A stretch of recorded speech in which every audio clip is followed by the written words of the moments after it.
Now, I've been working in solar for almost 15 years, and a lot of family and friends always ask me, hey, should I go solar? How do I know if I should go solar? Which contractor should I use? Well, we answer those questions a lot, and sometimes I just like to talk about trees. Trees, you may ask? That seems crazy. Well, there's a concept called solar shading analysis, and that helps you understand how much sunlight will hit your property. How much solar will you produce? And ideally, you produce as much solar as you need, as your home will consume. That's a concept called offset. Now, when you see a property like this one that has a massive tree blocking its array, you got to wonder, did they do a solar shading analysis? Do they actually know how much sunlight's hitting their property? How much shading is that tree causing?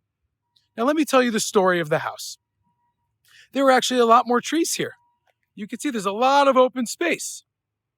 But they decided to leave that tree. They didn't really need more production. They have an electric vehicle and they still get enough. But the tree grew. The branches expanded. The leaves are now sitting on the array. Look at that. So what should they do? That actually doesn't make sense to cut it down because it would cost thousands of dollars and it wouldn't be worth the return on the investment.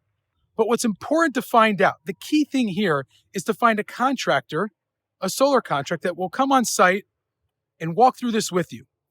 They'll estimate the implications of a shading analysis on site. They'll look at trees. Let's go trees, right? You want to talk about trees. And they'll be honest with you about what to do in a scenario like this. Because you've got a beautiful array, but you also have to consider all the implications, including trees.